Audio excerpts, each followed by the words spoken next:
Hi అండి, అందరికీ నమస్కారం. మీరు ఈరోజు సూర్యభగవానుడికి ఎవరెవరు పూజలు చేశారో నాకు కామెంట్ చేయండి. ఈరోజైతే నేను టెర్రస్ మీదకి వచ్చి క్లీన్ చేసుకొని సూర్యభగవానుడిది ముగ్గైతే వేశాను. అలాగే సూర్యుడి ముందర పసుపు కుంకుమతో అలంకరించేసుకొని ముగ్గు వేసుకుందాము. వాటి మీద పళ్ళెం పెట్టుకుని పళ్ళెం మీద కూడా పసుపు కుంకుమ ఉంచుతాము. మనము వీటికైతే తెల్ల జిల్లేడాకుల్ని మనం ముందే తెంపుకొచ్చుకోవాల్సి ఉంటుంది.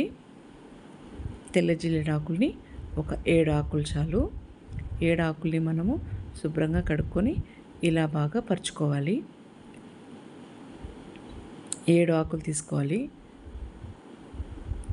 వాటి మీద మళ్ళీ పసుపు కుంకుమ ఉంచాలి. ఇప్పుడైతే మనం గోధుమలు తీసుకుందాము. గోధుమల్ని ఆకుల మీద వేయాలి మధ్యలో. ఇప్పుడు మనము ముందుగా గంధము కుంకుమతో అలంకరణ చేసిన ప్రమిద పెట్టుకోవాలి. ఆ ప్రమిదలోనే 7 ఒత్తులు వేసి పెట్టుకోవాలి. ఇప్పుడు మనము సూర్యభగవానుడికి ఎర్ర పూలతో అలంకరించుకోవాలి. సో ఎర్ర పూలకి ఎన్నేరు పూలు కానీ రోజా పూలు కానీ ఏవైనా సరే ఎర్రటి పూలతో మనము పూజ చేయాల్సి ఉంటుంది. సో తాంబూలం కూడా పెట్టుకుందామండి. తమలపాకులు, ఒక్కలు, అరటిపళ్ళు పెట్టుకుందాము. తమలపాకులు మాత్రం మా ఇంట్లో తీగవేనండి. సో ఇప్పుడైతే మనము దీపం వెలిగించుకుందాము. 7 ఒత్తుల్ని వెలిగించుకున్నాము. ఇప్పుడు మనము బెల్లమన్నం నైవేద్యంగా ప్రసాదంగా పెడుతున్నాము స్వామికి.